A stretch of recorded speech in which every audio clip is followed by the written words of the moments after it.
Entonces, el día de hoy empezamos con la clase número 6 y entre otras cosas vamos a empezar con transformaciones naturales, pero todavía vamos a terminar con algunas cositas que tenemos que ver de funtores y empezamos con algunas cositas de transformaciones naturales. Entonces,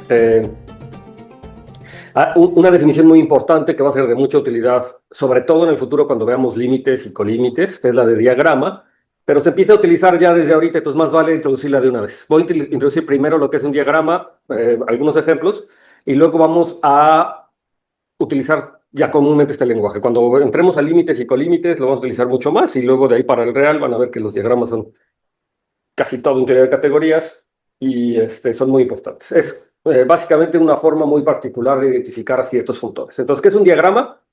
Pues un diagrama va a ser un funtor de una categoría I a una categoría C, en donde I normalmente lo tomamos como una categoría pequeña, pero existen diagramas grandes, hay que decirlo, ¿no? Nosotros vamos a tomarnos una categoría pequeña y decimos que el diagrama es un diagrama en C o un diagrama sobre C con categoría indexante I, ¿no? Entonces, ¿qué es básicamente un diagrama? Es un funtor de una categoría I que tomamos como pequeña a una categoría C y decimos que este diagrama tiene categoría indexante I y tiene valores en C, ¿no? Y la idea, bueno, y otra forma de llamar es que este diagrama tiene la forma de I, de la categoría indexante, ¿no? Ya no lo escribí aquí, pero decimos eso. Y la razón va a ser muy sencilla, ahorita lo van a ver. Entonces, a los objetos de I normalmente los vamos a denotar o a escribir con letras minúsculas, vamos a llamarlo I, J, K, etcétera. Y en vez de llamarle f de I al valor del objeto I bajo el funtor f, simplemente lo vamos a notar como f subíndice I, ¿no? O alguna, si a lo mejor estoy hablando de A y K en grupos abelianos o lo que sea, entonces cambiaré de letra, pero normalmente los objetos, ¿va?, de la categoría C los denotaremos con una letra mayúscula y muchas veces esta va a ser indexada por su valor correspondiente en la categoría indexante, en la categoría I, ¿no? Entonces, por ejemplo, el diagrama F se puede representar por su gráfico dirigido. Entonces, ¿cómo representamos el gráfico dirigido? Pues con los nodos van a ser justamente los elementos de FI o los objetos FI y las flechas dirigidas pues van a estar dadas de una flecha de FI a FJ si justamente tengo un morfismo de I a J, ¿no? Tengo un morfismo de I a J en la categoría indexante, entonces al aplicar el funtor, ese me da el objeto FI, el objeto FJ y por supuesto esa flecha va a dar una flecha entre FI y FJ, ¿no? Entonces simplemente ese es el diagrama, ¿no? Así es la cosa. Entonces, por ejemplo, si yo tengo que I es la categoría discreta, recuerden que las categorías discretas es la categoría donde los morfismos, solamente como morfismos tengo las identidades, entonces tengo una categoría discreta, entonces un diagrama en la categoría discreta es lo mismo que dar una familia de objetos indexada por I en la categoría C, ¿de acuerdo? Si yo tengo un diagrama y el diagrama está indexado por la categoría discreta, es decir, solamente tengo los morfismos dados por la identidad, entonces el diagrama es escoger simplemente una familia. Aquí estamos utilizando el hecho de que es una categoría pequeña y entonces estoy escogiendo realmente un conjunto, ¿verdad?, de objetos FI, o sea, es una familia. Entonces, si ahora, por ejemplo, me tomo mi categoría indexante a los números naturales con su orden usual, ¿no?, o sea, con el orden menor o igual, ustedes saben que eso es una categoría donde dos enteros, donde los enteros son los objetos y donde el morfismo está dado solamente por la relación de menor o igual, ¿verdad? Un único morfismo si es menor o igual que B. Entonces, en ese caso, pues, ¿qué es un diagrama? Pues un diagrama es simplemente una sucesión de este tipo, ¿de acuerdo? Así se ve, los diagramas F0, F1. Aquí estoy pensando que, por ejemplo, el 0 está en los naturales. Si el 0 no estuviera en los naturales, entonces empezaría con el 1, entonces sería F1, F2, F3, y la flechita así. Usualmente debería de ponerles también la flechita de la identidad, ¿no? En cada nodo debería aparecer la flecha de identidad, pero esa la vamos a obviar. En general, las identidades no se ponen, no se escriben, pero hay que tomar en cuenta que las identidades están ahí. Y esa es la razón por la que es un diagrama, ¿no? Todos los diagramas que ustedes conocen se pueden expresar en estos términos, ¿no? Nada más que el lenguaje de categorías queda muy bonito expresado. Entonces, si ahora, por ejemplo, me tomo los enteros con el mismo orden de menor o igual, entonces el diagrama pues ahora viene siendo una sucesión que se extiende tanto a la izquierda como a la derecha, ¿no? Ese es el diagrama, ¿de acuerdo? Entonces, ¿sí? ¿Les queda claro? Queda representado por el funtor F. ¿Sí? ¿Dudas?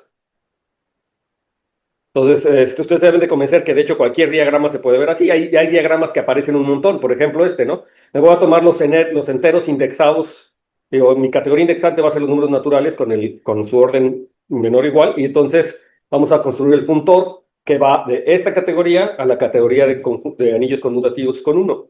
Y entonces la categoría es que a cada entero n, o cada natural n, lo voy a mandar a los enteros módulo p a la n z, ¿no? Entonces este es un funtor ¿no? Si yo tengo n menor o igual que m, de hecho es un funtor contravariante, entonces de hecho es un funtor de la categoría opuesta de los naturales con el menor igual o con el mayor igual, que a cada flecha, si n es menor o igual que m, esa es la flecha en la categoría indexante, lo va a mandar a la proyección natural de los enteros módulo p a la mz, los enteros módulo p a la mz, ¿no? Sí, de p a la mz a p a la nz, ¿no? Va del más grande al más chico. ¿Ok? Y entonces esa es la proyección natural, es decir, si me tomo a un entero módulo P a la M, lo voy a mandar a su clase módulo P a la N. Ustedes saben que esto está bien definido, entonces esto me determina lo que usualmente llamamos un sistema proyectivo. Es un ejemplo, además de un sistema proyectivo, pero en realidad, o también, además, es un diagrama en el contexto que estamos hablando. De hecho, los sistemas proyectivos y los sistemas inductivos son casos particulares de diagramas, ¿no? Cuando tengo órdenes como estos, que son así. Eh, Vamos a ver. Entonces, esto es muy típico. Pero no todos en este caso, como que el orden es lineal, ¿no? Como que están así, pero no tiene por qué ser así. Yo puedo tomarme, de hecho, cualquier categoría. Entonces, ahora me voy a tomar los naturales mayores iguales que uno y me voy a tomar creo que incluso mayor iguales que cero. No me acuerdo si le puse cero, pero ahorita checamos si es mayor igual que uno, mayor igual que cero. Y la relación de orden que me voy a tomar va a ser la de divisibilidad. Ahora no es el menor igual. La relación de orden es de divisibilidad. Entonces, vamos a tener una flecha de A a B si A divide a B, o una flecha de N a M si N divide a M, ¿no? Es con esa relación de orden. Eso me da nuevamente una categoría, y esa va a ser mi categoría indexante. Y la relación que vamos a hacer es que a cada natural N lo voy a mandar a los enteros módulo N, ¿de acuerdo? Y entonces, nuevamente, esta es un funtor en realidad de la categoría opuesta, porque se vuelve un funtor contravariante. Noten que si yo tengo una categoría indexante y su categoría opuesta también es una categoría indexante, entonces es un diagrama en el sentido que les acabo de definir. Y entonces yo tengo nuevamente, digamos, en la misma situación de hace rato, yo tengo que si n divide a m, entonces tengo la proyección natural o la congruencia módulo m de los enteros módulo m a los enteros módulo n, ¿no? Simplemente que a la clase de a módulo n, módulo m lo manda a la clase de a módulo n, ¿no? Entonces esto nuevamente es un diagrama, pero si se fijan, este diagrama ya no es un diagrama lineal. Creo que sí había empezado ya no me acuerdo si empecé, creo que es desde el uno, ¿verdad? Tiene que ser mayor o igual que 1. Sí, los enteros tienen que ser mayor o igual que 1. Entonces, por ejemplo, z módulo z, ¿no? O sea, el objeto que le asocio al 1 es el 0, es el anillo 0, entonces el que está ahí. Luego voy a tener los primos, por ejemplo, z módulo 2, z módulo 3, pero arriba o al lado de z módulo 3 tengo z módulo 4 y tengo su proyección natural de z módulo 4 a z módulo 2. Pero también tengo, por ejemplo, el anillo z módulo 6, es el que le corresponde al 6, y de aquí tengo flechas a z módulo 2 y a z módulo 3, ¿no? Naturalmente. ¿Sí? Y así tengo z módulo z, y etcétera, ¿verdad? O sea, de un lado tendría como que todos los primos, y eso me da toda una retícula, ¿verdad? Todo un diagrama, que ese diagrama tiene tiene exactamente la misma forma que tiene el diagrama de los divisores de la retícula generada por los naturales con el orden de división. Entonces es un diagrama con forma a los naturales con el orden de la división, ¿no? Naturales a partir del 1 con los órdenes de la división. Y este también me da un sistema que va a ser muy interesante, en el que vamos a poder calcular límites y colímites cuando veamos eso un poquito más adelante. Pero entonces les queda claro por qué se llaman diagramas, ¿no? ¿Sí? Entonces es un diagrama. La categoría indexante es la que le da la forma al diagrama, y los nodos, lo que estoy poniendo en los objetos, pues están en la categoría de llegada del funtor, y es una forma muy interesante de expresar lo que está pasando en la categoría, o de enseñar lo que está pasando, o las relaciones que me interesan en una categoría. Fíjense que las composiciones también se están obviando en estos diagramas, ¿verdad? O sea, si yo tengo I menor o igual que J y J menor o igual que K, o un morfismo de I a J y otro morfismo de J a K, pues tengo el morfismo composición, ¿verdad? Pero no lo dibujamos, o sea, las composiciones las dibujamos porque las composiciones quedan dadas por los caminitos, digamos, ¿no? O sea, por los caminitos entre las gráficas. Si yo me voy de Z6 a Z2 y de Z2 al 0, pues ya tengo esa composición. Estrictamente en el diagrama debería de aparecer la flecha que va de Z modo 6Z al 0, ¿sí? Pero no lo estamos poniendo. Es decir, las composiciones, como son obvias, pues es el caminito que se da a través de la factorización por donde estamos yendo. ¿De acuerdo? Entonces eso pasa en los diagramas. Esa es una convención que hacemos, que no los escribimos. Si hay diagramas finitos, por ejemplo, si yo me tomo una categoría con dos elementos que vamos a llamar A y B, y vamos a tomar dos morfismos paralelos además entre estos dos elementos, esa es mi categoría indexante. Entonces, mi diagrama lo represento como así, ¿verdad? O sea, es una forma de representarlo. Tengo el objeto A en I, el objeto B en I, y tengo dos morfismos paralelos. Solamente esos dos morfismos más las identidades, pero ya saben que las identidades no las ponemos, ¿no? Entonces esa es mi categoría indexante, pero entonces si yo tengo un funtor, o sea, un diagrama que va a la categoría de conjuntos, entonces, pues el diagrama, por cierto, tiene que tener exactamente la misma forma de I, pero lo que estoy haciendo es cambiar esos nodos, A y B, por dos conjuntos, por ejemplo, el conjunto A, subíndice A, y que si soy menos estricto, pues le podría haber llamado el conjunto A y el conjunto B, por ejemplo, ¿no? O sea, es decir, lo que quiero decir es que no necesariamente los indexo o los escribo con el subíndice de la categoría Y. Digo, muchas veces se hace así, pero cuando es obvio, entonces yo podría haber tomado dos conjuntos, el conjunto A y el conjunto B, y representar ese diagrama que tiene dos flechas paralelas, dos funciones entre A y B, que son las que me interesan justamente como un diagrama, pero en el fondo. Lo puedo pensar como la imagen de un funtor que viene de esta categoría indexante con dos elementos y dos flechas paralelas, ¿no? ¿Sí? Y entonces, en ese sentido, por ejemplo, cualquier triángulo conmutativo, o de hecho cualquier triángulo, independientemente de que sea conmutativo o no, o cualquier cuadrado conmutativo, y cualquier diagrama de esos que a ustedes se les ocurre que les aparecen en álgebra homológica o en álgebra conmutativa, realmente es un diagrama de este tipo. ¿Sí? Y muchas veces no se hace explícito, o más bien la mayoría de las veces no se hace explícito quién es el funtor ni la categoría indexante, simplemente nos dan ahí el diagrama y ya está, ¿de acuerdo? Pero conviene, tiene cierta facilidad, y sobre todo cuando ya se acostumbra a trabajar con categorías, pensar lo que eso viene de un funtor. Eso me aporta un montón de propiedades, sobre todo cuando veamos estos objetos universales como los límites que ya empezamos a ver. La vez pasada empezamos con trabajar con ciertos objetos universales y bla, bla, bla. ¿Sí? Entonces los triángulos, los cuadrados, etcétera, son diagramas, ¿no? Ya simplemente, como les decía, muchas veces ya nada más se da el diagrama y ahí está, ¿no? Donde A, B y C son conjuntos y bla, bla, bla, ¿no? Entonces ya saben que las composiciones se oían y también las identidades se oían, ¿no? No nos escriben directamente. ¿Sí?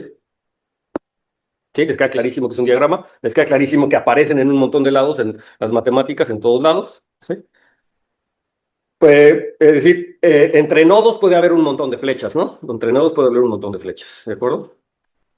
Y en general, si por ejemplo en un triángulo conmutativo, bueno, en un triángulo, si yo escribo nada más el triángulo, entonces en general la flecha que une a los dos nodos del triángulo no tiene por qué ser la composición, porque recuerden que las composiciones se obvían, ¿no? Entonces, no, en principio sería, esa tercera flecha sería otra flecha que no es la composición, a menos de que se indique que es un triángulo conmutativo. Cuando se indica explícitamente que es un triángulo conmutativo es porque la flecha esa que tiene, que aparece después, esa es la composición, ¿de acuerdo? Entonces, por eso es que se introduce el lenguaje de un diagrama conmutativo, porque a veces aparecen las flechas que habíamos dicho que no iban a aparecer.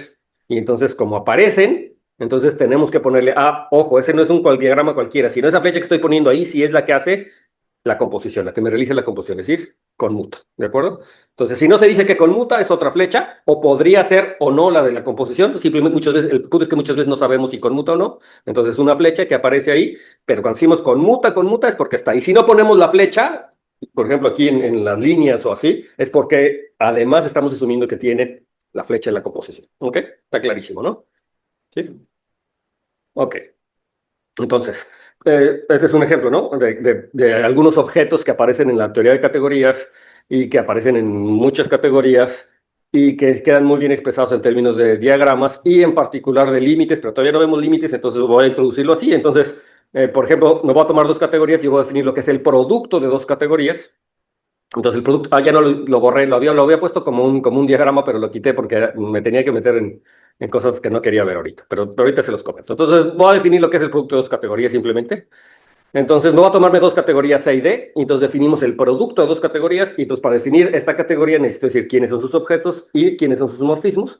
Entonces los objetos van a ser los pares ordenados, formados por un objeto de la categoría C y un objeto de la categoría D. ¿De acuerdo? Van a ser pares ordenados de objetos, y los morfismos, pues simplemente van a ser pares de morfismos, uno en la categoría C y uno en la categoría D. ¿De acuerdo? Simplemente es esa situación. Si estoy trabajando con categorías el concepto, o sea, con categorías grandes, el concepto de clase también acepta productos, ¿no? Hay productos, producto cruz, ¿no? De una categoría también se puede, o sea, decir, esto es por si los objetos no son conjuntos, el producto cruz en principio se define como pares ordenados y bla, bla, bla, que son conjuntos, pero, ay, y pero en clases también, y por supuesto estoy trabajando en universos, categorías que están dadas por universo, pues se puede hacer, ¿no? Puedo hablar de esta situación. Ok, entonces los morfismos son pares ordenados y recuerden que no basta con decir quiénes son los objetos de los morfismos, sino cómo se comportan las composiciones y cómo se comportan las identidades, pero las composiciones y las identidades justamente se hacen coordenada a coordenada o entrada por entrada, ¿no? La composición es entrada por entrada y las identidades entrada por entrada. Entonces ustedes pueden verificar fácilmente que esta es una categoría y Esto lo podría yo haber expresado en términos de este diagrama con dos puntos. O sea, me tomo la categoría discreta con dos puntos. Y entonces, si me tomo la categoría discreta con dos puntos y me tomo el funtor que va a esa categoría, la categoría de categorías, entonces esa categoría discreta de dos puntos o ese funtor, ese diagrama lo que está haciendo es escoger dos, ¿verdad? Categorías particulares. Y entonces el producto es una categoría especial que se puede obtener a través de un cierto límite, de lo que eso vaya a querer decir después. ¿Ok? Entonces es esa cosa. Y se ve que esta situación la puedo generalizar para cualquier número de categorías, ¿verdad? Me tomo un número cualquiera de categorías y entonces puedo definir su producto de categorías de esta forma con sus respectivos cuidados en el sentido de qué quiere decir eso, tomarse una familia y bla, bla, ¿no? O sea, tendría que tomarme una familia que sea un conjunto. Es decir, por eso es que la categoría indexante se toma una categoría pequeña y entonces voy a poder hacer ese tipo de cosas. ¿Ok? Bueno, pero digamos que en principio para dos categorías lo puedo hacer y para un número finito se puede hacer claramente. Y bueno, todo esto del producto de categorías lo necesito porque la vez pasada estuvimos estudiando los funtores representables. ¿Recuerdan? El representable fijando la segunda coordenada, el representable fijando la primera coordenada. Esos que eran los OM, ¿verdad? El conjunto, categorías de morfismos y eran OM X y OM Y. ¿Recuerdan eso de funtores representables? Los funtores representables, por definición, todavía no les digo qué es un funtor representable, pero les dije, este h de x, que son ohm fijando la segunda coordenada, o el ohm fijando la primera coordenada, son un funtor representable y el otro correpresentable. Y estos en realidad lo que pasa es que definen bifuntores. Entonces, ¿qué cosa es un bifuntor? Pues un bifuntor simplemente es un funtor que va de la categoría producto, de dos categorías, a una tercera categoría. Ese es un bifuntor. Tiene que ser un funtor de esas categorías. Y el hecho de que sea un funtor realmente se puede escribir como en términos de que si yo fijo una de las entradas, por ejemplo, si fijo un objeto X en la categoría C, entonces yo puedo darme cuenta que tengo, fácilmente me puedo dar cuenta que tengo este morfismo de funtores, o sea, o este funtor Y asterisco, este morfismo de categorías, que va de la categoría C asterisco a la categoría producto, que es justamente como la inclusión, ¿verdad? Al objeto Y en C' lo voy a mandar a X cruz Y, o sea, hago el producto cruz con X, ¿no? A ese objeto, o a ese par ordenado. Aquí le puse el producto cruz, pero en realidad aquí lo que debería tomarme es el par ordenado, ¿no? O sea, es un objeto aquí, entonces déjenme ponerle aquí esto. También se entiende el producto cruz, pero realmente lo que me refiero es el par ordenado X, Y. O sea, lo estoy metiendo en la segunda coordenada y aquí también, ¿no? Y entonces una forma de representar este funtor es directamente con este diagrama, con este diagrama que es un cuadrado, que ya sé que si tengo ahora un morfismo de Y, Y', entonces esto tiene que dar un morfismo en sus respectivas imágenes, que es de X, Y a X, Y', y este morfismo en sus respectivas imágenes, pues es ni más ni menos la identidad cruz, el morfismo phi, donde el morfismo phi es el morfismo que va de Y, Y', es decir, en la primera coordenada es la identidad y en la segunda coordenada se comporta como el morfismo phi, que es el que me tiene que dar. ¿Sí queda claro? Este funtor, ¿no? Es el funtor inclusión en una coordenada que le puse una X ahí, o sea, es IX, no es I asterisco, porque la entrada que estoy fijando es la X en la primera coordenada, ¿de acuerdo? Estoy fijando la X en la primera coordenada, entonces ahí para cada objeto X voy a tener uno de estos morfismos, y recíprocamente, ¿va? Si yo ahora me tomo un objeto Y en la categoría C0', es decir, la categoría C', es decir, un objeto en la categoría C', entonces puedo hacer exactamente lo mismo, pero ahora fijando la coordenada Y, ¿verdad? O sea, entonces, pues hago el mismo diagrama, y aquí nuevamente debería ser AX, Y como objetos, es el par ordenado, y entonces hago exactamente lo mismo aquí, y si yo tengo ahora el morfismo psi que va de XX', entonces ahora en la primera coordenada actúa psi, y en la segunda coordenada, que es la coordenada Y, tengo la identidad. Entonces ustedes pueden verificar que esto es un funtor, ¿verdad? Es un funtor, y bueno, entonces cuando yo tengo, que es lo que habíamos dicho que era un bifuntor, si tomo un bifuntor, entonces este bifuntor va a incluir funtores para cada X, perdón, va a incluir funtores para cada X de las categorías respectivas. Es decir, si me tomo un objeto X y lo fijo, X en la categoría C, entonces puedo definir, dado un bifuntor, puedo definir un funtor F subíndice X de la categoría C' a la categoría D, que simplemente lo que va a hacer es que a cada objeto Y lo manda a lo que me dice el bifuntor F de XY, y este resulta ser un funtor. Y lo mismo para el otro lado, ¿verdad? Si tengo mi bifuntor F, entonces puedo, para cada objeto Y en la categoría C', puedo definir ahora un funtor de la categoría C a la categoría D, justamente a cada X, lo mando a F de X, Y, fijando la segunda coordenada, y ustedes pueden verificar que esto claramente son funtores, ¿no? Y de hecho, equivalentemente yo podría haber definido un bifuntor como algo como esto, ¿no? A partir de ahí de esto, recuperar un bifuntor, ¿de acuerdo? A lo mejor es más fácil una vez que tengo el producto, pero se puede recuperar El bifuntor, como quieras. Pero el hecho aquí importante es que un bifuntor determina funtores fijando las coordenadas, la primera o la segunda, ¿no? Fijando un objeto ahí. Entonces, de hecho, define un montón de bifuntores, ¿no?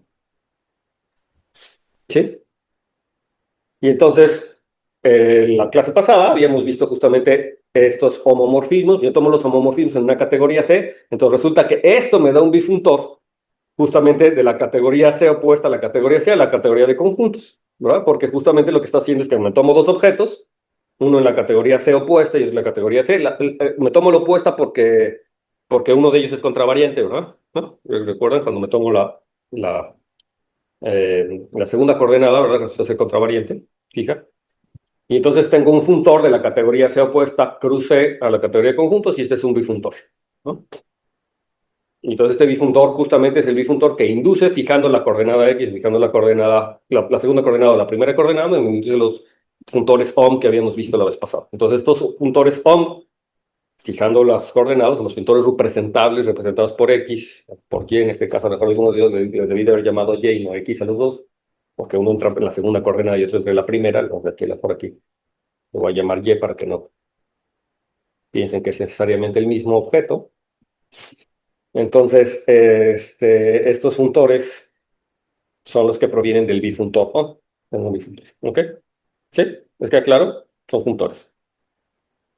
Estas cosas aparecen un montón, ¿no? De hecho, hay muchos más bifuntores de los que uno se imagina. De hecho, aparecen muchísimos los bifuntores. Y aquí les pongo algunos ejemplos. Si yo me tomo, por ejemplo, la categoría sea R una K-álgebra, entonces recuerden que R, que es una K-álgebra, realmente es un anillo junto con un morfismo de un campo a R. ¿De acuerdo? Un homomorfismo de anillos, pero que va de un campo a R. La álgebra no tiene por qué ser conmutativa, es decir, R no tiene por qué ser conmutativa, es simplemente un anillo, ¿ok? El producto es una forma bilineal, bla, bla, bla, ¿no? O sea, como se definen las álgebras.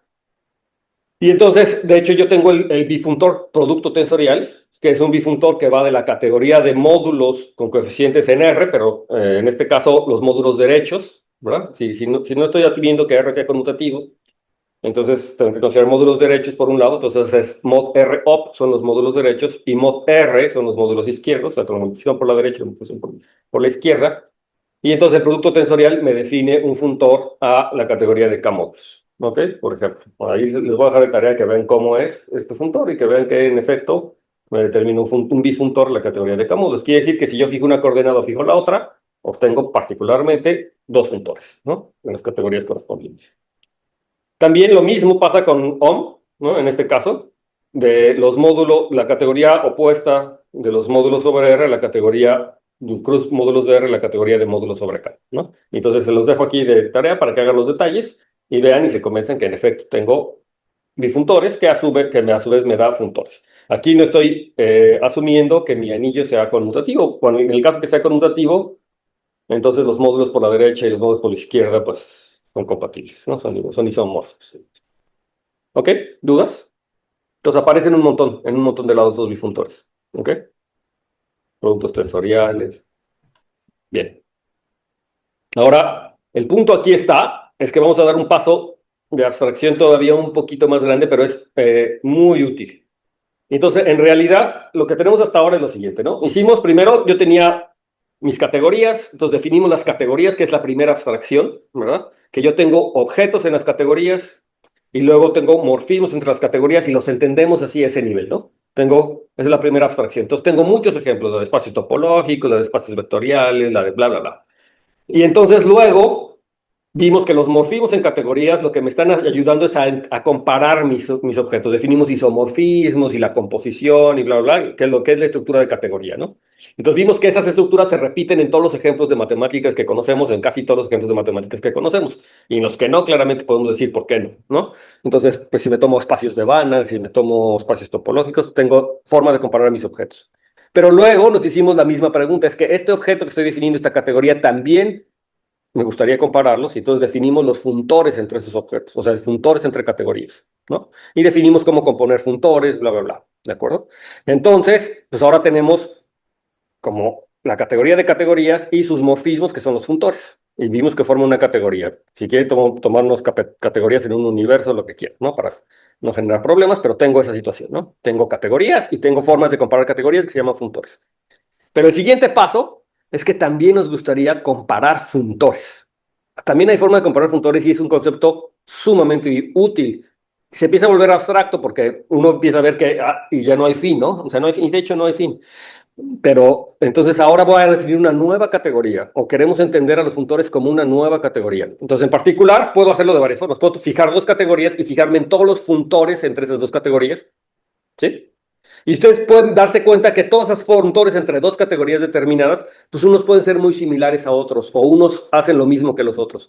Entonces necesito formas de comparar funtores entre dos categorías. Y la forma de comparar funtores entre dos categorías son los morfismos entre funtores, que entre otras palabras se llaman transformaciones naturales, ¿no?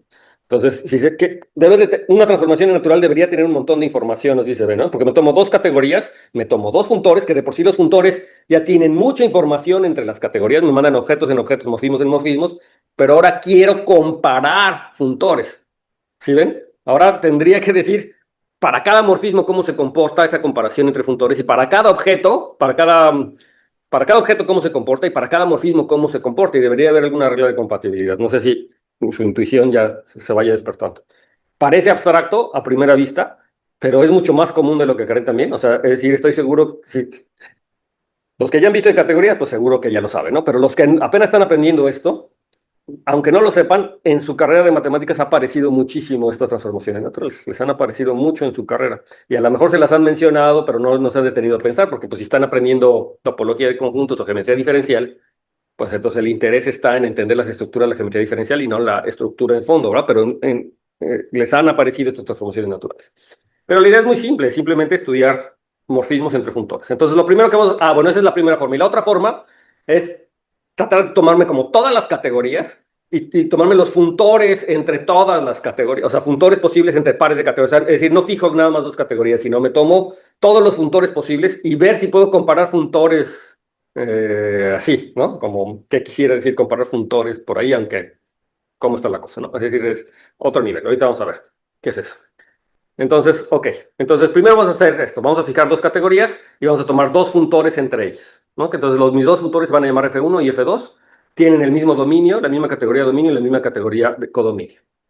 Entonces, ¿qué va a ser una transformación natural o bien un morfismo entre funtores?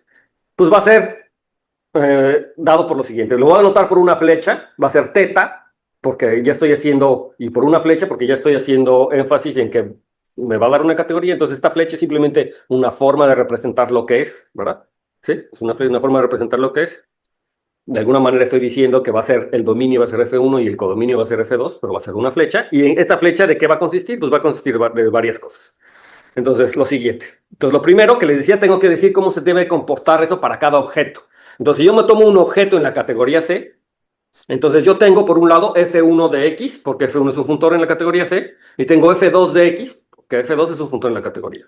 Entonces yo tengo dos cosas. Entonces lo que le voy a pedir es que tenga un morfismo en la categoría de llegada, es decir, un morfismo C', que justamente me compare a las imágenes del funtor 1 en ese objeto X y a la imagen del funtor 2 en ese mismo objeto X. Es decir, un morfismo. Ahora sí, ese teta X es un morfismo en la categoría de llegada, es un morfismo en C', ¿de acuerdo? Entonces lo primero que tengo que pedir, y esto tiene que suceder para cada X, o sea, para cada objeto, yo puedo evaluar el funtor F1 y puedo evaluar el funtor F2, y la transformación natural, o esta cosa que estoy diciendo que va a ser un morfismo de funtores, me tiene que dar un morfismo, estoy escogiendo un morfismo entre ellos dos. Ok, pero eso no es todo, ¿verdad? Porque los funtores, entonces retomamos. Entonces estamos diciendo que era la forma de comparar dos funtores, entonces primero era para cada objeto en la categoría C, pues yo tengo dos nuevos objetos, que es la imagen bajo F1 y la imagen bajo F2 de ese objeto. Y entonces la manera primera para comparar esos funtores es que tengo que tener una comparación para cada objeto justamente entre F1 de X y y F2 de X, que le llamamos teta X. Es un morfismo en la categoría de llegada C'. ¿Ok? Entonces hasta ahí está bien, pero nos falta decir cómo se comporta con morfismos. Entonces, si yo me tomo un morfismo F que va del objeto X a X' en la categoría C, entonces yo ya sé que tengo F1 y F2 de X, pero también tengo F1 y F2 de X'. ¿De acuerdo? Entonces voy a tener cuatro nodos. Y ya sé que tengo teta X que me compara entre F1 y F2. Y tengo teta X' que me va a comparar entre F1 y F2, pero de X'. Y por otro lado, como F1 y F2 son funtores, también tengo F de F, F1 de F y F2 de F, ¿no? Tengo toda esa información, Pues la forma más fácil de explicar cómo se comporta todo eso es hacer exactamente el diagrama, el dibujito. Entonces yo voy a tener este diagrama, ¿verdad? Entonces, aquí ahorita lo explico, ¿verdad? Entonces, de f1 de x a f2 de x tengo la función que acabo de decir, o el morfismo que acabo de escribir, que se llama θx. En la parte de abajo, en el renglón de abajo, tengo f1 de x' y f2 de x', y tengo el respectivo θ de x', que está ahí abajo. En las verticales, tengo la imagen de f bajo el funtor f1, y el vertical del lado derecho tengo la imagen de f bajo el funtor f2. Y entonces ya tengo toda esa información, tengo un cuadradito, y entonces lo que puedo decir, o la cosa de compatibilidad, es que no sean morfismos arbitrarios, sino que sean compatibles ellos. ¿Y qué quiere decir que sean compatibles ellos? Pues que ese cuadrado sea conmutativo. Es decir, que sea lo mismo irme por las diagonales de arriba, o sea, f1 de x con θ de x, y luego de f2 de x a f2 de x' con f2 de f, sea lo mismo que si me voy primero bajo el funtor f1 en f y luego le aplico θx' por abajo, ¿no? Es decir, que ese cuadrado sea conmutativo. ¿De acuerdo? Entonces ya tendría toda la información. Entonces, ¿cómo comparo dos funtores? Pues fíjate en toda la información que me dan esos funtores. Dado un morfismo de x, los funtores me dan por un lado el lado izquierdo vertical, por otro lado me da el lado derecho vertical, tengo 4 nodos. La manera de compararlos es que para cada x yo voy a tener un morfismo θ de x, pero no van a ser morfismos arbitrarios, sino van a ser morfismos que se comporten bien justamente con estos cuadrados, o sea que estos cuadrados sean conmutativos. ¿De acuerdo? Entonces, ven, es mucha información. Entonces, una transformación natural tiene un montón de información, pero es muy fácil es muy intuitiva, ¿no? Es muy intuitivo, es como que esto es lo que debería de ser, debería de tener esta conmutatividad de diagramas. Entonces, eso es lo que se llama una transformación natural, ¿de acuerdo? Entonces, ¿qué tengo hasta ahora? Tengo dos categorías y tengo todos sus funtores, y acabo de definir una forma de compararlos, es decir, una transformación natural entre dos funtores. Me gustaría ver que eso forme una categoría. Entonces, para que eso tuviera yo esperanza de que forme una categoría, pues tengo que definir la composición y tengo que ver que hay identidades y ver que se comporta como con todas las cosas de la categoría, que es asociativa, que las identidades, bla, bla, ¿no? Entonces, nos falta eso para ver que es una categoría, ¿verdad? Y entonces ya podremos hablar, cuando yo es una categoría, entonces ya tengo la noción de isomorfismo, de monomorfismo, de bimorfismo, entonces ya puedo hablar de funtores isomorfos, o de cosas, lo que quiere que sean isomorfos, ¿verdad? Funtores. Entonces ya estaría comparando funtores y estoy diciendo, estos dos funtores no son el mismo, pero son isomorfos, entonces hacen básicamente lo mismo, por ejemplo, ¿sí? Y etcétera, con un montón de otras propiedades que vienen con este lenguaje de categorías. Entonces tenemos una notación, que es una notación especial que me ayuda a hacer un dibujito particular y que me ayuda a avanzar también, a crearme una imagen de estas transformaciones naturales. No es para complicar la situación, al contrario, es para facilitar la notación, ¿no? Para empezar, las transformaciones naturales, la notación moderna, digamos, de transformaciones naturales es como un implica, no es con una única flecha así, sino es F1 implica F2, o sea, es una doble flecha.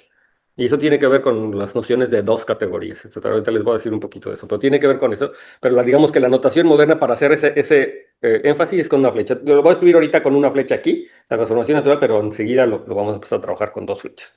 Entonces, la razón es así. O sea, yo tengo dos funtores F1, F2, tengo dos categorías.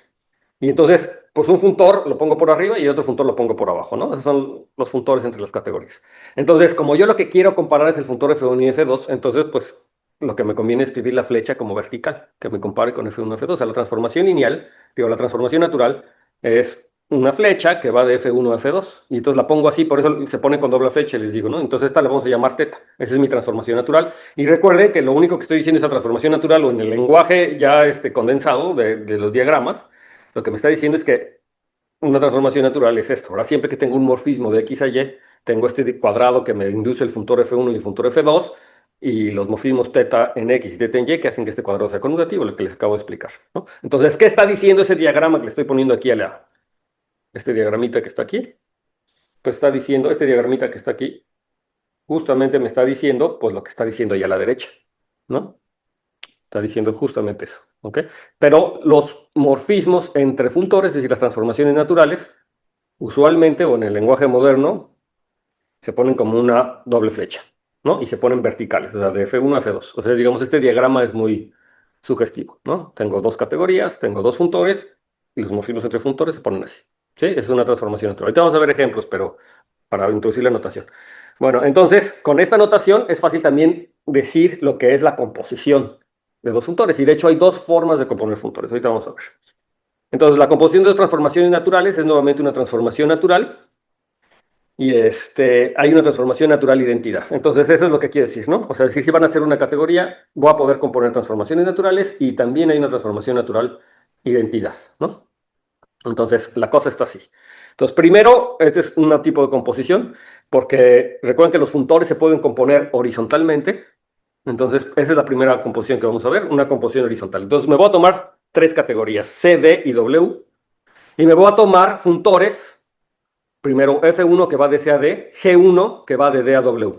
Y luego me tomo F2 que va de C a D y G2 que va de D a W. ¿Sí fijan? Entonces, eso me determina tus funtores, que son los funtores composición, que va de C a W, la composición de F1 con G1 y luego la composición de F2 con G2, ¿verdad? Eso me determina los funtores. Pero además voy a asumir que tengo transformaciones naturales entre F1 y F2 y transformaciones naturales entre G1 y G2, ¿sí? ¿Todo el mundo tiene ese diagramita? ¿Lo que está diciendo? ¿Sí? Y entonces, pues lo que primero que me gustaría es definir la composición de las transformaciones naturales, pero esa composición de transformaciones naturales, ¿entre quién y quién va a ir?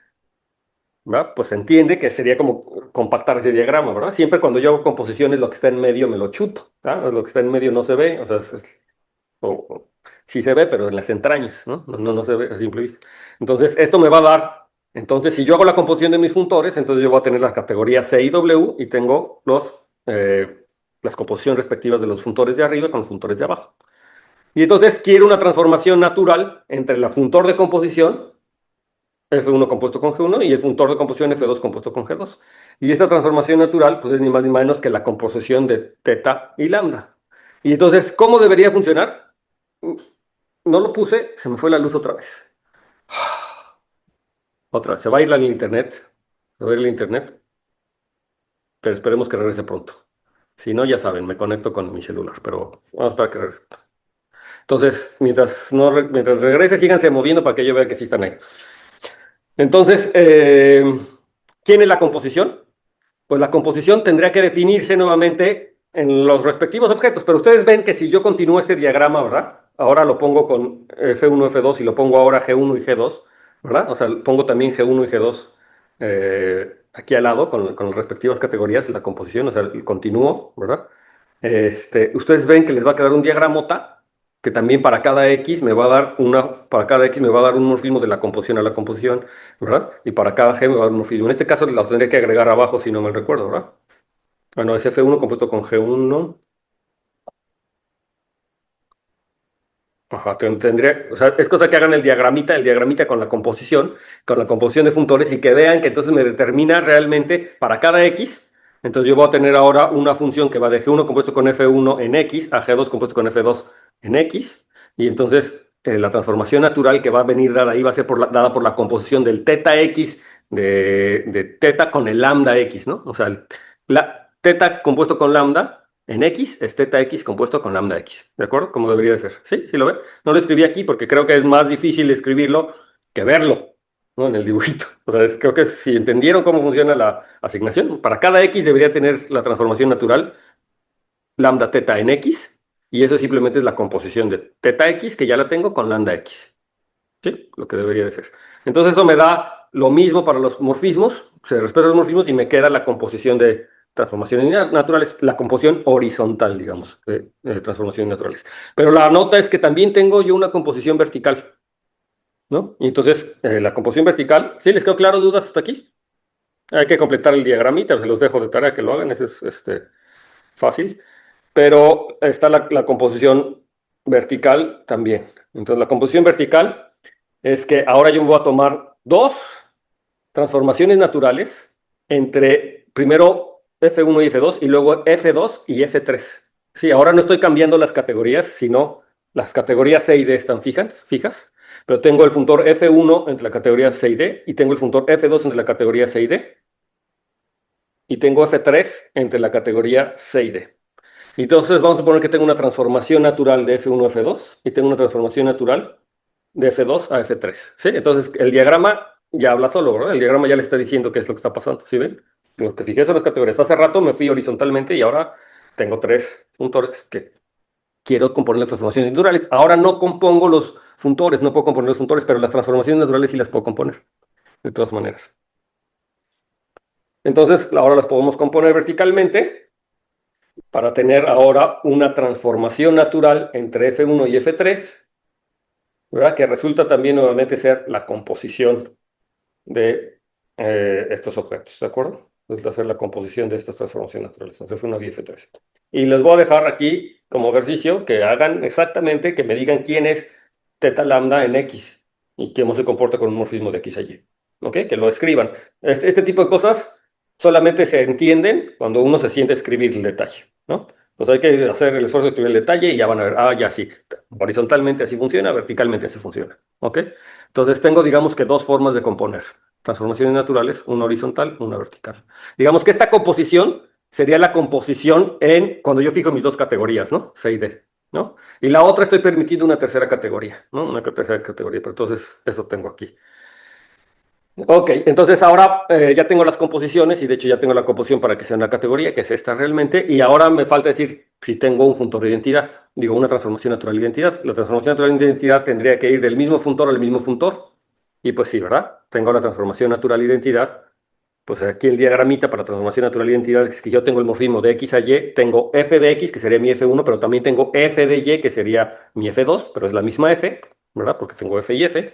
Y también lo mismo para Y, y el diagrama conmutativo es así, y entonces la transformación identidad en cada X, pues es la identidad y la identidad abajo, ¿verdad? La identidad vertical arriba, y horizontal arriba, y la identidad horizontal abajo. Otra vez se fue la luz. Ok, ¿sí? Entonces vamos a apurarnos. ¿Dudas? ¿No? Todo bien. Ok. Entonces, yo puedo denotar por func o por functors o por alguna otra notación más o menos equivalente a todos los funtores entre C y D.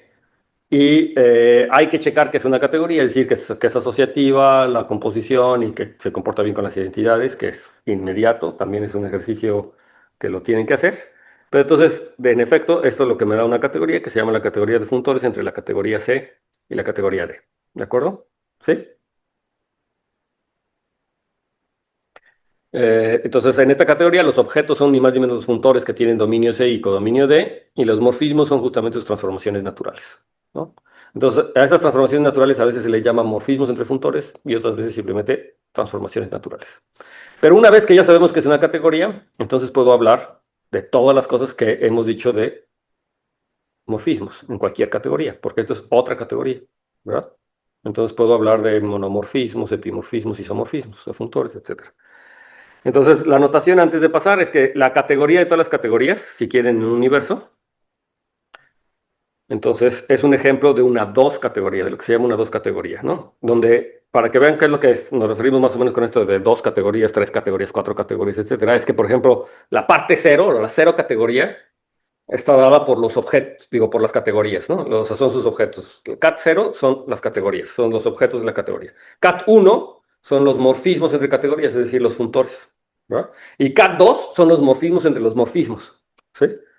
Entonces, Cat 2 me dan las transformaciones naturales. Entonces, por eso es que tenemos que es una dos categoría. Entonces, en general, así funciona la cosa. ¿Qué es una dos categoría? Pues está formada por mucha información. Va a ser una categoría donde la parte cero de esas dos categorías van a ser los objetos, son como que los núcleos. La parte uno de esa categoría, por eso el Cat 1 son los morfismos. Y la Cat 2 son morfismos entre morfismos. K3 serían morfismos entre los. O sea, una N categoría es una categoría con un montón de morfismos, donde los N morfismos son morfismos entre los N menos un morfismos. ¿De acuerdo? Y entonces, sorprendentemente, esa cosa es bien útil. Es bien útil. Para algunas cosas, los topólogos lo utilizan un montón. No están ahora los topólogos aquí en clase, ¿verdad? Pero es una cosa súper importante.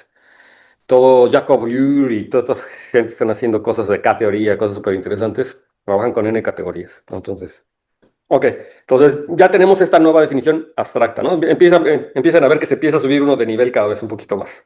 Que por eso es bueno que aterricen lo que ya tienen y luego nos subimos un poquito más. Pero no es tan difícil, les digo, entonces tenemos muchos ejemplos. Entonces hay que empezar a ver los ejemplos de estas transformaciones naturales. Entonces el primer ejemplo, que ya les había comentado la vez pasada, es cuando yo considero la categoría de espacios vectoriales de dimensión finita, que le vamos a preguntar por VecF o los módulos sobre un campo finitos, o sea, los espacios vectoriales de dimensión finita. ¿De acuerdo? Entonces me tomo los espacios vectoriales de dimensión finita y entonces en este espacio vectorial ya tenemos un funtor que se llama el funtor dual. ¿Qué es lo que hace el funtor dual? Pues que es un funtor contravariante y es el que a cada espacio vectorial lo manda a su espacio vectorial dual. ¿De acuerdo? Es un funtor contravariante. ¿Se acuerdan? Porque si yo tengo, porque de hecho es un ohm, ¿verdad? Es un ohm acá. Simplemente estoy fijando, la segunda coordenada lo estoy fijando como el campo. Y entonces ese funtor es un funtor contravariante. Estoy fijando la segunda coordenada, es un funtor contravariante, de estos representables, de hecho, los que hemos dicho representables, nada más que la segunda coordenada la estoy fijando como el campo. Son los funcionales lineales, ¿verdad? Hacia el campo. Entonces, ese es un funtor contravariante. Y pues lo que estamos asegurando, o lo que se asegura, es que si yo considero por un lado el funtor identidad, ¿no? Y recuerden que las transformaciones lineales me comparan funtores. Entonces, por un lado va a tomar el funtor identidad, que va de la categoría de espacios vectoriales a la categoría de espacios vectoriales, que no hace nada, ¿verdad? Es el que objetos mandan objetos y morfismos a morfismos, el mismo. Y me voy a tomar ahora el doble dual, ¿verdad? ¿Sí? Porque yo puedo componer el vector al funtor dual con otra vez el mismo, ¿no? Entonces a un espacio vectorial lo mando a su dual y luego lo vuelvo a mandar a su dual. Y lo mismo para los morfismos, ¿no? Entonces me tomo su doble dual. Y entonces una de las cosas que siempre nos dicen en álgebra lineal es que son naturalmente isomorfos. Y lo que quiere decir eso es que realmente como funtores, el funtor identidad y el funtor doble dual son isomorfos como funtores. ¿Qué quiere decir eso? Pues como los funtores forman una categoría, el concepto de isomorfismo en la categoría está perfectamente bien definido. Y eso quiere decir que existen dos transformaciones naturales, una que va del funtor identidad al funtor doble dual y uno del funtor doble dual al funtor identidad, cuya composición me da las respectivas identidades, ¿no? ¿De acuerdo? ¿Sí? Las respectivas identidades en funtores, ¿no? Aquí ya tengo muchas identidades, entonces también tengo que empezar a tener cuidado con lo que eso quiere decir. Y entonces, esta transformación natural o estos dos funtores, que es el funtor de identidad y el doble dual, son isomorfos naturalmente. Eso quiere decir que existe un isomorfismo en la categoría de funtores. Y entonces por eso es que decimos que los funtores, o por eso decimos que un espacio vectorial y su doble dual son naturalmente isomorfos, porque no nada más son isomorfos como espacios vectoriales, sino que estas construcciones están hechas de forma funtorial y existe un isomorfismo entre estos funtores, o sea, la identidad y esta transformación natural. ¿De acuerdo? Sí. En cambio, el espacio vectorial y su dual no son naturalmente isomorfos, es decir, no hay un isomorfismo entre la identidad, entre el funtor de identidad y el funtor dual. No hay un isomorfismo. Para empezar, cambian las categorías. Es decir, una es el doble dual, fíjense que va de la categoría opuesta de la categoría opuesta a la categoría. Pero la categoría opuesta opuesta es la categoría en sí misma, es lo que habíamos visto. Entonces, tanto el funtor de identidad como el funtor doble opuesto tienen el mismo dominio y el mismo codominio, que son los espacios vectoriales, salvo esa identificación, ¿no? De una categoría identificada con su doble opuesto. Pero, por ejemplo, el funtor identidad y el funtor dual, pues ni siquiera tienen el mismo dominio estrictamente, porque uno es la categoría Beck y la otra es la categoría Beck opuesta. De acuerdo, en entrada, ¿no? Y aunque uno podría tratar de ver, a ver, no, bueno, sí, salvo eso y ver qué es lo que está pasando, a ver si con las flechas, bla, bla, no existe transformación natural, ¿no? De hecho, el isomorfismo depende de una elección de bases y cuando yo cambio las bases se puede ver que las cosas cambian aquí drásticamente. Una cosa aquí interesante, bueno, yo les voy a decir quién es el funtor de ida, o sea, la importancia es que estos funtores, que los marqué de colores, estos funtores, no, estas transformaciones naturales, la que va para abajo, las verticales, la que va para abajo y la que va para arriba son inversas una de la otra. Y nada más para recordarles cómo se hace la construcción, les voy a recordar cómo es la construcción para abajo, es decir, la transformación natural que va de la identidad al doble dual. Y entonces recuerden que eso se puede describir en términos de los diagramas que les dije que tendrían las transformaciones naturales. Entonces siempre que yo tengo una transformación natural de B a W, el funtor identidad, que es el que está a la izquierda, me deja nuevamente la transformación lineal de B a W, es la misma porque es la funtor identidad. Pero el otro doble dual, pues sí me pone un espacio vectorial con su doble dual, y entonces tengo la transformación natural, que es la doble dual, ¿no? Dado una transformación natural, tengo su transformación natural dual, ¿se acuerdan? Siempre que tengo una transformación natural, tengo una transformación natural dual, y luego de esa le calculo otra vez su dual, entonces tengo la transformación natural doble dual, ¿ok? Y entonces ustedes pueden ver que yo puedo definir una función teta, de aquí, teta b y teta w, era la que aquí le daría llamar teta w, aquí abajo. Y por ejemplo, esta teta b en un vector b, ¿verdad? Me estoy tomando un vector b aquí de este lado. Y entonces esa teta en un vector b me lo manda a su vector doble dual. ¿Y quién es el vector doble dual asociado? Pues un vector doble dual es una función, ¿verdad? Que agarra elementos del dual y los manda al campo. Entonces, que agarra funcionales, ¿no? Una funcional tendría que decir cómo es en este funcional. F es una función del dual al campo, y entonces esto justamente es la evaluación de F en B, porque F es un funcional, entonces lo puedo evaluar en B. Entonces, dado un vector B, B doble dual se evalúa en las funcionales F, ¿y cómo se evalúa? Pues exactamente es F de B. ¿no? F es un funcional, luego volumen B, y eso está en el campo, ¿no? Entonces F es un elemento del dual. Y entonces esa es la teta de B de arriba, y ustedes ven que se comporta bien con el teta de W y todo, y tienen que checar que eso trabajó con mute. Eso es gran parte de, no sé si gran parte, pero en la clase, su clase de álgebra lineal, cuando estudiaron el espacio vectorial dual y vieron el dual y el doble dual, era eso, ¿no? Entender eso. Posiblemente no lo vieron en términos de categorías en ese momento, pero era esto lo que tenían que hacer y ver, y luego ver que dado un elemento del doble dual podían recuperar al vector, a un vector, a un único vector, ¿verdad? O sea, el morfismo de regreso, que es el que les dejo de tarea, para que se acuerden y para que vean que lo entiendan, lo hicieron ya en su curso de álgebra lineal, ¿no? De la licenciatura, pero ahora hay que rehacerlo pensando en estas transformaciones naturales, en estos morfismos. Era tomarme un elemento del doble dual y ver que ese elemento del doble dual le corresponde a un único vector. Aquí, ojo muy importante, necesito que mis espacios vectoriales sean de dimensión finita, porque si no, no es cierto, ¿no? Si los espacios vectoriales no son de dimensión finita, no es cierto, ¿ok? Entonces, sí tienen que utilizar la cosa que tengo dimensión finita. Y lo pueden hacer incluso utilizando bases, escogiendo bases, pero luego dándose cuenta que su construcción no depende de la base. A lo mejor para poderlo encontrar, necesitan escoger bases, pero ya una vez hecho eso, se van a dar cuenta que no necesitaban bases y entonces se puede definir así, ¿no? Como existe un único vector. Entonces, me tomo un elemento del doble dual y ese elemento del doble dual le tiene que corresponder a un único vector en el vector B, ¿no? Lo pueden hacer. Entonces, y luego ver que en efecto las composiciones les da la identidad. ¿De acuerdo? En efecto, que estas es un isomorfismo, o que las flechas de teta y la flecha lambda me da un isomorfismo entre los dos funtores, la identidad y el doble dual. ¿De acuerdo? Entonces, no se acuerdan que yo hace unas clases les dije que en una categoría los isomorfismos es como algo que no distingue, ¿no? O sea, es como que es muy difícil de distinguir. Pero realmente lo que es ya súper difícil de distinguir son cuando tengo isomorfismos naturales, porque se comportan funtorialmente. O sea, las categorías ya no ven la diferencia entre un isomorfismo natural entre dos cosas que son isomorfos, pero con un isomorfismo natural. O sea, que son isomorfismos entre funtores, ¿verdad? Que vienen. Ya no ven la diferencia, las categorías, porque si lo que me ayuda a comparar categorías son sus funtores, y me da un isomorfismo a nivel de funtores, pues la categoría no ve la diferencia.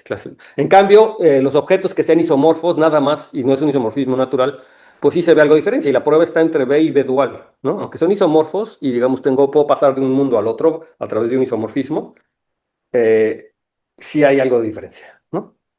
Hay algo, aunque sea de diferencia, que me permite no identificarlo. Entonces, realmente en categorías, cuando se tiene un isomorfismo natural, los objetos se tratan como si fueran el mismo, ¿no? Son iguales. Ok, ¿dudas? Hay que meditarlo, ¿verdad? O sea, lo tienen que asentar y hacer sus ejemplitos. Hay más ejemplos. Entonces, ¿qué es un isomorfismo natural? Pues justamente es un isomorfismo entre funtores. Siempre que yo tenga un isomorfismo entre funtores, entonces se va a llamar un isomorfismo natural. Sí, es una manera de distinguir o de nombrarlos. Entonces ya les dije el ejemplo, ¿verdad? El dual y el doble dual, o sea, el dual y la identidad, digo, el doble dual y la identidad en la categoría de espacios vectoriales de dimensión finita es un isomorfismo de funtores. Otro ejemplo no tan trivial es que también se les presenta así. Yo tengo, lo voy a llamar la función determinante del grupo general lineal con coeficientes en un anillo A y a las unidades, ¿no? Me tomo un anillo A y me tomo el grupo general lineal de orden n, es decir, las matrices de n por n con coeficientes en A. Y a esa matriz de n por n le puedo calcular su determinante. Y su determinante, como la matriz A es invertible, entonces me va a dar una unidad. ¿De acuerdo? ¿Sí? ¿Sí? ¿Sí lo ven? ¿O no? No lo ven tan claro. Entonces, si yo me tomo una matriz A que es invertible, quiere decir que existe una matriz B que su producto me da la identidad. Y el determinante es una función multiplicativa. Entonces, el determinante de A por B es el determinante de A por el determinante de B. Y el determinante de la identidad siempre es 1. Eso quiere decir que el determinante se comporta bien, es un homomorfismo de grupos multiplicativos. Entonces, sí, me da una función que me lo manda a unos unidades. Si es invertible, entonces el determinante de A por el determinante de B es 1, porque es el determinante de la identidad. Eso demuestra que cae en un elemento invertible en el anillo. ¿Ok? O sea, el determinante de A es invertible en el anillo, porque está el determinante de B, que si lo multiplico a la identidad. Entonces, yo tengo la función determinante del grupo general lineal de A las unidades de A, pero en realidad el grupo general lineal es un funtor que acepta valores en anillos, ¿verdad? Y calcular las unidades de un anillo también es un funtor que acepta cualquier anillo. Dado cualquier anillo, le puedo calcular sus unidades. Y ustedes pueden ver que eso es un funtor, ¿sí? Tanto el grupo general lineal y las unidades son funtores. Y entonces el determinante, por eso se le pone un determinante subíndice A, porque tengo una función determinante para cada A, pero es una asignación funtorial, o sea, es una transformación natural, de hecho, ¿no? Entonces esta da una transformación natural entre quién y quién. Y bueno, la mejor manera de determinar estas transformaciones naturales entre funtores es que yo tengo la categoría de anillos, y entonces yo tengo la categoría de anillos y la categoría de grupos, ¿no? Porque tanto A asterisco es un grupo multiplicativo. Y entonces tengo el grupo general lineal que a cada anillo me manda al grupo general lineal con coeficientes en ese, es un grupo multiplicativo. Y a cada anillo lo que me mando sus unidades también es un grupo multiplicativo. Entonces tengo dos funtores. Yo puedo darme cuenta fácilmente que son dos funtores. Se comportan bien. Y entonces el determinante resulta ser una transformación lineal entre estos dos funtores. Y es natural. Es decir, cumple con ese cuadradito que debe conmutar, esos cuatro elementos y deben conmutar. Es decir, si tengo una función de A a B, tengo el grupo general lineal de A al grupo general lineal de B, que es a cada matriz con coeficientes en A me manda la matriz con coeficientes phi de A, donde phi es el morfismo de A a B, y es muy fácil que vean que el determinante de esa matriz y el determinante de phi de A están relacionados por la evaluación justamente de phi en el determinante, en lo que es el determinante. Lo pueden ver, ¿no? Es inmediato. Entonces tengo ese morfismo y es una transformación natural. ¿Es un isomorfismo? Pues no, en general no, ¿verdad? Lo será cuando n sea igual a 1. Entonces va a ser un isomorfismo natural para n igual a 1. Es decir, lo que estoy diciendo es que el grupo de unidades de un anillo es naturalmente isomorfo al grupo general lineal de orden 1. Que es el grupo general lineal de orden 1, que son las matrices de 1 por 1 que son invertibles, pues son las unidades, ¿verdad? Son las unidades del anillo. Y le isomorfismo sin superficie natural. Bastante trivial el resultado, pero lo que es interesante es que lo puedan entender en términos de estas transformaciones naturales. Es decir, para que vean que esto ha aparecido muchas veces en su vida y nada más que no lo habían pensado como una transformación natural. Les había aparecido muchas veces. ¿Sí? Hay muchos ejemplos así, muchos. Ok, entonces ese es otro ejemplo un poquito más artificial, pero también aparece mucho. Entonces, primero vamos a definir la categoría n barra. N es un número natural. Entonces voy a definir la categoría n barra, pues va a ser n, los objetos van a ser los números desde el 0 al n-1, y los objetos desde el 0 al n-1 tienen su orden natural, ¿no? Con su orden natural. Entonces es un conjunto ordenado, parcialmente ordenado, entonces me determina una categoría. Entonces n barra justamente, para cualesquiera dos objetos, voy a tener una flecha de AB si es menor o igual que B, y el vacío si no, los puedo comparar, ¿no? Bueno, siempre los voy a poder comparar, entonces siempre va a haber una flecha. Entonces, y las identidades, ¿no? ¿Sí? Entonces ya saben, es el diagramita de 0 a n, es una categoría finita y entonces va de un lado a otro. Es una categoría n. Entonces, ay, estoy apretándole aquí. Entonces, por ejemplo, vamos a ver quién es la categoría 0 barra. Sí, vamos a tomarme el 0 en los naturales. Entonces, como n barra son los números del 0 al n-1, 0 barra pues no tiene elementos. O sea, sus objetos es el vacío. Y por lo tanto, morfismo no tiene. Entonces, 0 barra es la categoría vacía, ¿sí? ¿Todo el mundo de acuerdo? Sí, no tiene objetos porque son los de 0 menos 1, es la categoría vacía. ¿Quién es 1 barra? Pues esta categoría, sus objetos solamente es el 0 como número, y pues el único morfismo es la identidad, ¿de acuerdo? Entonces esta categoría pues solamente está formada por un objeto y por un único morfismo, no es la identidad, ¿no? La categoría esta, si quieren la pongo así como un objeto, nada más tiene el 0. ¿Quién es la categoría 2 barra? Pues está formada por el 0 y por el 1, tiene dos objetos, y tiene el morfismo que va del 0 al 1 y las identidades, ¿no? O sea, se puede ver como este diagramita que puse ahí, del 0 al 1. Ya saben que las identidades las estamos obviando, ¿sí? Entonces vimos, con esto estoy viendo que todos los naturales determinan una categoría. Y ahora, para que vean que puedo recuperar en cierto sentido la teoría de conjuntos con esto. La construcción de los números naturales, no sé. Entonces, por ejemplo, ahora me voy a fijar, ay, pausa. Me voy a fijar en la categoría de funtores.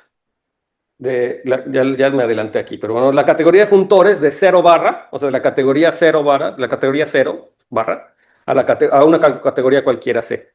¿Quiénes son los funtores? Bueno, pues yo tengo que tener entre los objetos, pues tengo por un lado el objeto vacío, ¿verdad? Por 0 barra, y la categoría C. Entonces me pregunto, ¿quiénes son todos los funtores entre la categoría vacío y la categoría C?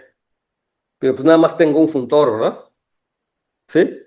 Pues el único, el funtor vacío. Es el funtor que a cada objeto que es el vacío lo manda al vacío y el morfismo vacío lo manda, ¿no? O sea, el único funtor que tengo es el funtor vacío, entonces tengo nada más este diagramita.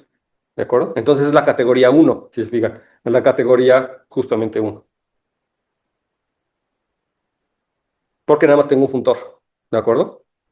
O sea, solamente tengo es la categoría con un solo punto. ¿de acuerdo? Como objeto, solamente tengo un funtor, que es el funtor vacío, y su identidad. Entonces, nada más tengo entonces la categoría uno. O es isomorfa a la categoría uno. ¿Sí? Bien. ¿Quién es? Si me tomo la categoría de funtores de la categoría uno a la categoría C.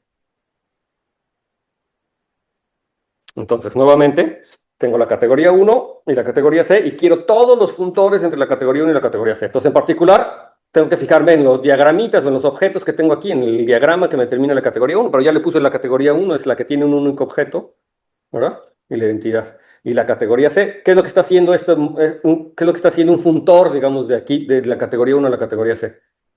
Pues al objeto le está asociando un objeto de C. Entonces estoy escogiendo un objeto en C, ¿verdad? Y al morfismo, el único morfismo que tengo es la identidad, me le está asociando, ¿sí? Pues la identidad, tiene que ser la identidad de este lado. Entonces, ¿quién será? ¿Quién es la categoría de funtores? ¿Alguna guess? Ya vimos quiénes son los funtores. ¿Quiénes son los funtores? Ajá, otra vez, ¿no? La categoría uno tiene solamente un objeto y un morfismo, que es la identidad. Y un funtor, pues me tiene que mandar ese objeto a algún objeto de C, ¿no? Y el morfismo de identidad, pues nos tiene que mandar la identidad de C. ¿Qué es lo que está, quiénes son todos los funtores? ¿Quiénes Pues son? solo tiene uno, ¿no? No, tiene muchos funtores. Porque este objeto lo puedo mandar a cualquier objeto en C. ¿Sí ven? El único objeto de la categoría uno lo puedo mandar a cualquier objeto en C. Entonces, básicamente lo que está haciendo esta cosa es escoger un objeto en C. ¿Sí ven? Escoger un objeto en C y a la identidad, pues lo tiene que mandar a la identidad. Entonces me manda a un objeto en C y a la identidad. O sea, cualquier funtor es lo que va a hacer. ¿De acuerdo? Cualquier funtor es lo que va a hacer. Entonces, en principio, pues esto tiene que ser la categoría C, digamos. C0. Debería ser los objetos. Sería C0 los objetos. Ah, es C, pero ¿quiénes son los morfismos? Ahora, lo que yo quiero ver, ¿quiénes son los morfismos? Entre estos son las transformaciones naturales. Entonces, las transformaciones naturales, pues me toma el objeto que yo escogí, ahora el otro objeto que yo escogí y tiene que ser funtorial. Eso tiene que ser un morfismo. Entonces, el morfismo lo que me está haciendo es escoger un morfismo entre esos dos objetos. ¿Sí? ¿Sí se ve? Y entonces lo que me estoy recuperando con la categoría de funtores del uno a C es exactamente la categoría C. Recupero exactamente la categoría C. ¿Sí? Digamos, es isomorfo. ¿De acuerdo? Entonces recupera la categoría C. Y luego, ¿quién será los funtores de 2 a la categoría C? Entonces, 2 es este diagramita que está aquí arriba, ¿no? A ver, déjenme lo pongo de color verde. Esta cosa que está aquí es la categoría. O sea, tengo dos objetos y una flecha. Entonces, ¿qué es lo que hace esta categoría de funtores de 2 a C? La categoría de funtores de 2 a C.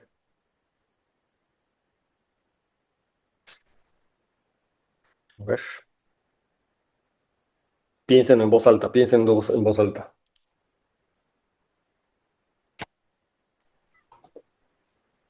Sería como los funtores de CAC. Los funtores de CAC, casi, pero no funtores de CAC. A ver, vamos a elaborar un poquito más. A ver, piensen en voz alta. Casi. A ver, entonces, ¿los objetos quiénes son? Tengo dos objetos, ¿no?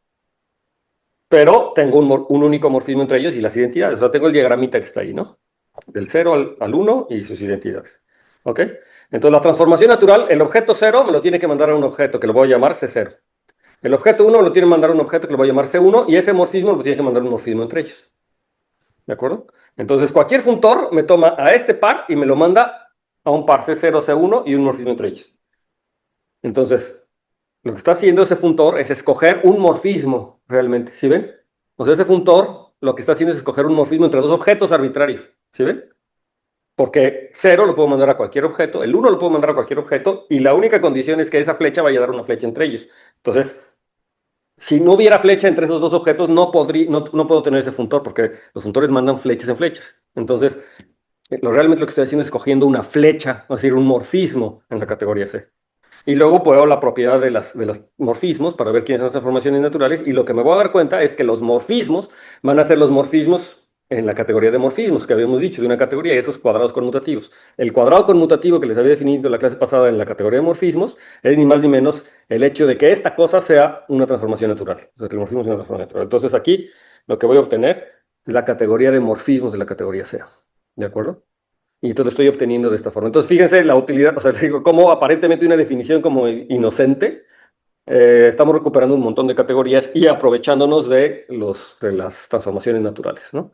Esto muestra nuevamente como el poder de Yoneda, o de la filosofía de Yoneda, de que lo importante son los morfismos y que los objetos, incluso hasta las categorías ahí que salen, aparecen a través de los morfismos, en este caso de los dos morfismos, porque son las transformaciones naturales, ¿no? De unas categorías muy particulares aparecen estas cosas aquí, importantes. Y la ventaja de hacer eso es que se revelan propiedades que no veía cuando yo estaba viendo en los detalles, como más adelante se ve, o sea, como cosas. Como por ejemplo la demostración del teorema punto de fijo, que pasamos de una categoría a otra, esas cosas lo podemos ver porque hicimos una abstracción, ¿no? Se pueden apreciar aquí. ¿Sí? ¿Dudas? Igual estas cosas, si no les quedó suficientemente claro, vale la pena sentarse con su hojita y hacer el cálculo explícito, ¿no? Ver quiénes son las transformaciones, cómo se ven las transformaciones. Recuerden que para ver que dos categorías son iguales o que son isomorfas, pues tienes, o sea, no nada más hay que decir los objetos, sino también los morfismos. O sea, tienen los mismos objetos y los mismos morfismos, ¿verdad? O existe un isomorfismo entre categorías. ¿Qué quiere decir que existe un isomorfismo entre categorías? Pues que existe un factor de ida que es invertible, ¿de acuerdo? ¿Sí? Estos igualdades realmente son isomorfismos de categorías, ¿no? Son isomorfismos de categorías. Pero como categorías, ¿verdad? O sea, tanto en los objetos como en los morfismos. Muy bien, entonces aquí está. Entonces ahora vamos a hacer una definición más.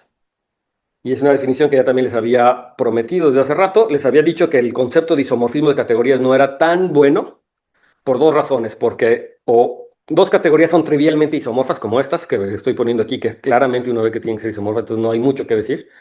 O porque es extremadamente difícil encontrar categorías que sean isomorfas una de la otra. O sea, el concepto realmente que nos da un panorama más claro para la clasificación es el de equivalencia de categorías. Y porque además categorías equivalentes se comportan básicamente de la misma forma. Básicamente de la misma forma. No como las categorías isomorfas, pero sí como lo que nos gustaría que preservara. Entonces, ¿qué quiere decir que dos categorías sean equivalentes? Entonces, si vamos a tener funtores de ida y de regreso, entonces para que sean isomorfas, lo que le pedimos es que su composición sea la identidad, ¿no? Y entonces ahora aquí no le vamos a pedir que sea la identidad, sino le vamos a pedir que como funtores sean isomorfos a la identidad, sea isomorfo a la identidad. Entonces no le estamos pidiendo que sea la identidad, sino que existe un isomorfismo de funtores, es decir, una transformación natural entre la composición y la identidad. ¿De acuerdo? Entonces, dos categorías, sí se entiende la diferencia, ¿verdad? Entre dos categorías en isomorfas a que sean equivalentes. Son cosas muy parecidas, pero no es lo mismo. Y como van a ver, la composición, por supuesto, tiene que ser isomorfo a la identidad en ambos casos, ¿no? En la composición en ambos sentidos. Uno sea la identidad en C y otro la identidad en D. Pero tiene que ser isomorfo como funtores. O sea, tiene que ser un isomorfismo de transformaciones, un isomorfismo dado por transformaciones naturales. ¿Sí?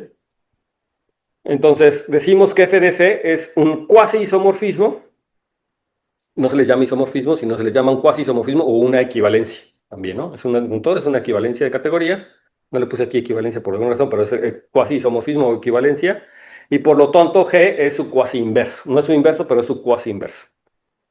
Entonces, dos categorías isomorfas son equivalentes, pero no es verdad que dos categorías que sean equivalentes son necesariamente isomorfas. ¿Ok? Entonces hay ejemplos de categoría. Cualesquiera dos categorías que sean isomorfas, por supuesto que son equivalentes, porque el isomorfismo está dado por la identidad de funtores, pero hay categorías que son equivalentes y que no son isomorfas, ¿no? De hecho, hay una caracterización para saber cuándo dos categorías son equivalentes. Entonces, pero necesitamos una notación. Entonces, la notación para decir que dos categorías son isomorfas es como cuando la notación de homotopía, en vez de ponerle dos iguales y el simbolito, nada más le pones uno y la ondita. Y entonces eso quiere decir que las dos categorías son equivalentes. Y decimos que C y D son antiequivalentes, también esa es otra noción. Sí, más bien las categorías que son equivalentes es la opuesta de una con la otra, ¿no? Entonces, antiequivalencias van a ser equivalencias, pero con la categoría opuesta de una de ellas, ¿ok? Sí, también aparece mucho. Por ejemplo, la categoría de anillos conmutativos con uno es antiequivalente a la categoría de esquemas afines en geometría algebraica, por ejemplo, ¿no? tiene ese tipo de cosas. Y el teorema, que con esto voy a terminar el día de hoy y lo que vamos a empezar la clase que viene, y es que me dice exactamente cuándo dos categorías son equivalentes. Entonces, dos categorías son equivalentes si solamente si existe un funtor fielmente pleno, es decir, un funtor fiel y pleno, que es además esencialmente su proyectivo entre las dos categorías. Entonces, recuerden que aquí quiere decir que sea fiel, que a nivel de morfismos es inyectivo, es pleno si a nivel de morfismos es su proyectivo, el funtor a nivel de morfismos es su proyectivo, y es esencialmente su proyectivo. Recuerden que no era que fuera su proyectivo, pero que dado cualquier elemento en la categoría de llegada, en el codominio, existe un objeto de la forma f de x en la imagen que son isomorfos, ¿no? ¿Sí? Entonces aquí ya se ve, ¿verdad? Bueno, los isomorfismos son suprayectivos, por ejemplo. Y aquí le estamos pidiendo unos proyectivos, le estamos pidiendo nada más esencialmente su proyectivo. Entonces las categorías no necesariamente. De hecho, los funtores fieles y plenos podrían colapsar objetos, ¿verdad? ¿Se acuerdan? Pueden colapsar objetos, pero con que yo me quede uno por cada clase de isomorfismo, lo que me está diciendo, entonces tengo buenas chances de que sea una equivalencia de categorías. Pero los isomorfismos no colapsan objetos, también es inyectivo en objetos. ¿Ok? Entonces, eso me puede ayudar a construir ejemplos de categorías que sean equivalentes, pero que no sean isomorfas, ¿no? Ya sabes lo que está pasando, ¿no? De hecho, puedo construir un ejemplo finito, con puntos, ¿no? Tomando en cuenta esta situación. ¿Dudas? Sí, entonces, bueno, por ejemplo, naturalmente isomorfo implicaría equivalente. Naturalmente, isomorfo es una condición de los funtores Ujú. y equivalente es una condición de categorías. Entonces, a ver, de las categorías. Entonces, eh,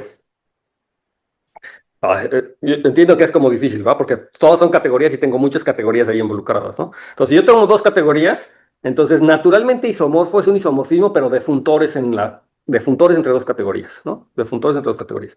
Y equivalente es otra cosa.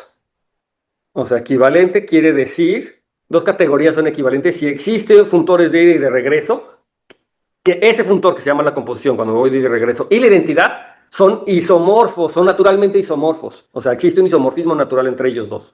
¿De acuerdo? Entonces, están como en distintos niveles. Uno habla de los funtores y otro habla de las categorías entre esos funtores.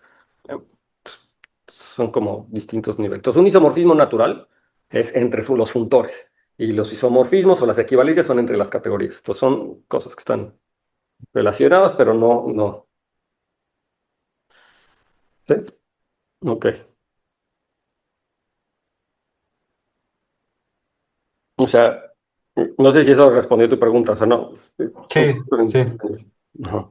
sí, como que lo estaba viendo. Sí, Sí, no sí, dije muy bien las flechitas, justamente. exacto, es que se confunde uno porque sí, Sí, muchos isomorfismos y muchas categorías involucradas ahí. Entonces, eso se necesita asentar, es decir, se necesita que lo mediten. Les voy a dejar sus ejercicios, ya hoy o más tardar mañana les aparece en Classroom la lista de ejercicios para que entonces ya vayan haciendo los ejercicios y entonces ya se vayan, o sea, vayan trabajando forzosamente en algo para que terminen de cruzar ideas, ¿no? De repente es una cosa nada más de cruzar ideas. Les sirve mucho si ustedes van haciendo sus resúmenes y sus notas, sus mapas mentales. Les va sirviendo mucho porque se van dando cuenta de esas diferencias. ¿Ok? ¿Alguna otra duda? ¿No? Entonces, bueno, la clase pasada seguimos, con la clase que viene seguimos con esto y vamos a ver ejemplos de categorías equivalentes y bla, bla. Y les dejo su tarea.